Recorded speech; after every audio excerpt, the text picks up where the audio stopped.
Extreme rules जो कि actually WW में काफी ज्यादा, या फिर मैं कहूँ सबसे ज्यादा एक्सट्रीमिस्ट पेपर व्यू है, जिसे देख करके काफी ज्यादा लोग जो कि डर जाते हैं। आप लोगों की बात नहीं कर रहा मैं, नॉन रेसलिंग फैंस की बात कर रहा हूँ। रेसलिंग फैंस तो जो कि हैं चाहते हैं कि 100 फीट से ऊपर छलांगे लगाई जाए तो कम से कम हमें मजा आता है। तो मैं नॉन रेसलिंग फैंस के बारे में बात कर रहा था, बट अगर मैं रेसलिंग फैंस के बारे में बात करूँ तो सारे जानना चाहते हैं क्या एक्सट्रीम रूल्स जो कि इतना एक्सट्रीम होने के बावजूद क्या वो रियल होता है या फिर वो डब्ल्यूडब्ल्यू ने यूजुअल मैचेस की तरफ फेक ही रखती है। आज मैं उसी के बारे में बात करने वाला हूँ, तो बिना टाइम वेस्ट किए हुए आप देख रहे हैं रेसल गुरु और मैं हूं हरमन। चलिए वीडियो में चलते हैं।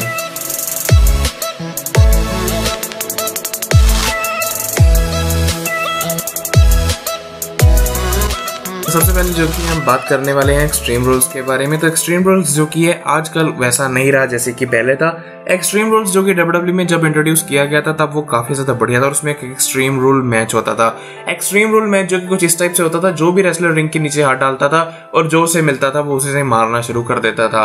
और तब के टाइम पर जो कि हथियार काफी ज्यादा डेंजरस हो जाते थे, बिकॉज वो जो कि एरा थी वो वहां पे खून खराबा और ये सब कुछ अलाउड था। बट इस टाइम पर आकर डब्ल्यूडब्ल्यू में खून खराबा अलाउड नहीं है, बट फिर भी विंस मैकमैन टीआरपी और अच्छे पैसों के लिए जो कि खून खराबा करवा लेते हैं, उनके लिए कोई बड़ी बात नहीं है। बट अगर हम बात करें तो अब वो इतना ज्यादा एक्सट्रीम रहा नहीं, बिकॉज एक्सट्रीम इस वजह से नहीं रहा बिकॉज अभी डब्ल्यूडब्ल्यू जो कि ओवरऑल एक्सट्रीम से कम हो चुकी है और फिर भी हर दूसरे दिन कोई ना कोई रेसलर जो कि आउट हो जाता है। हाल ही में सैमी ज़ैन, उसी के साथ साथ अगर हम बात करें डीन एम्ब्रोस, फिन बैलर, ऐसे बड़े बड़े रेसलर्स बड़े बड़े टाइम के लिए डब्ल्यूडब्ल्यू से आउट रहे हैं, जिस वजह से डब्ल्यूडब्ल्यू को काफी बड़ा ही नुकसान उठाना पड़ता है। तो इसी वजह से जो कि है डब्ल्यूडब्ल्यू से कोशिश करती है कम से कम डेंजरस रखा जाए। अब डब्ल्यूडब्ल्यू ने उसे डेंजरस तो कम कर दिया, बट क्या उसकी एक्सट्रीमनेस कम हुई है? डेंजरस मतलब कि उसमें जो कि डेंजरस वेपन थे जिससे कि खून निकल सकता था या फिर कुछ डेथ करवा सकते थे, वो वाले वेपन्स तो डब्ल्यूडब्ल्यू ने कर दिए बैन। अब क्या डब्ल्यूडब्ल्यू ने एक्सट्रीमनेस यानी कि कुर्सियों का टूटना या फिर बहुत बुरे तरीके से कॉम्पैक्ट होना, वो सब चीजों को बंद किया? तो बिल्कुल नहीं। मैं आपको बताता हूँ डब्ल्यूडब्ल्यू की थ्योरी कैसे काम करती है। डब्ल्यूडब्ल्यू में जो की है मोस्ट ऑफ द लोग, मेजरली अगर मैं बात करूँ तो वो कैसे काम करती है डब्ल्यूडब्ल्यू, इसमें डब्ल्यूडब्ल्यू पहले स्क्रिप्ट बताती है किसने जीतना है, कैसे एंट्रेंस होगी, क्या ब्रेकआउट वगैरह, कौन अटैक करेगा। उसके बाद डब्ल्यूडब्ल्यू जो कि एक और चीज बताती है, अगर जैसे कि रेसलर्स के बीच में फाइट हो रही तो फाइट की स्टार्टिंग किस तरीके से होगी, फाइट के बीच में हमने रिंग में बाहर जाकर कुछ इस तरीके से करना है और मैच एंड इस तरीके से होना चाहिए। तो ये कुछ 3-4 चीजें जो कि उन्हें अच्छी तरह समझाई जाती है और वो प्रैक्टिस करवाई जाती है, इस वजह से वो 6-6, 7-7 घंटे पहले ही जो कि शो से पहुंच जाते हैं वहां पर रिहर्सल करने के लिए।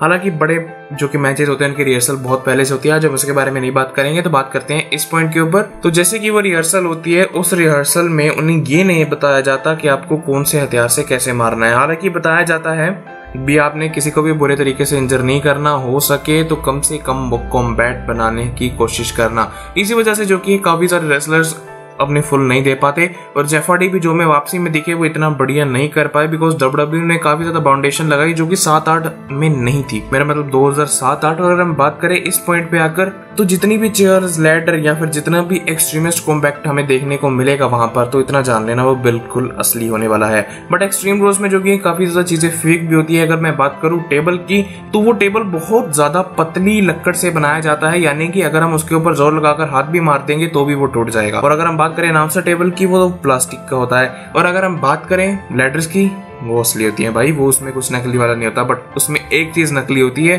कि उसके ऊपर रबड़ की प्लेटिंग होती है। रबड़ की प्लेटिंग इस वजह से डब्ल्यूडब्ल्यू करती है ताकि किसी भी रेसलर के जो की है वो अंदर ना घुस जाए। डेफिनेटली जैसे कि सिंह कारा को शेमस ने मारा था, अगर वो वहां पे रबड़ ना होती तो मेरे हिसाब से जो कि स्पाइन बहुत आसानी से सिंह कारा की बाहर आ जाती। इस वजह से अगर मैं बात करूं तो अगर कोई सबसे ज्यादा रियलिस्ट मूव होता है वहां पर तो वो होती है स्टेयर्स का, बिकॉज जो कि स्टेयर्स होती है वो बिल्कुल ज्यादा असली होती है, लोहे की बनी होती है, वो अंदर से खाली होती है, अंदर उनके अंदर कुछ भी नहीं होता, यानी कि उनमें वेट ज्यादा नहीं होता। और उसके बाद अगर हम चेयर्स के बारे में बात करें, एक्सट्रीम रूल्स में जो कि चेयर्स का नया रूल निकाला गया है। अब जो कि है चेयर्स जो कि है वो सिर के ऊपर नहीं मारी जाती है। पहले देखेंगे तो रेसलर्स जो कि सिर के ऊपर मारते थे, अब मैक्सिमम जो कि पेट में और कमर पे मारी जाती है, इससे ज्यादा नहीं मारी जाती, स्पेशली एक्सट्रीम रूल्स के ऊपर। ये जो कि एक्सट्रीम रूल्स के रूल्स होते हैं ये ओवरऑल डब्ल्यूडब्ल्यू में सारे ही लागू होते हैं। हर एक जगह जहां पर हथियार या फिर एक्सट्रीमनेस आती है वहां पर डब्ल्यूडब्ल्यू ये सब चीजों को यूज करवाती है। तो बहुत वीडियो देखने के लिए यहाँ तक वीडियो देख लो, चैनल को सब्सक्राइब, वीडियो को लाइक, मैं दोस्तों को जरूर शेयर कर दो। आप देख रहे हैं रेसल गुरु और मैं हूं हरमन।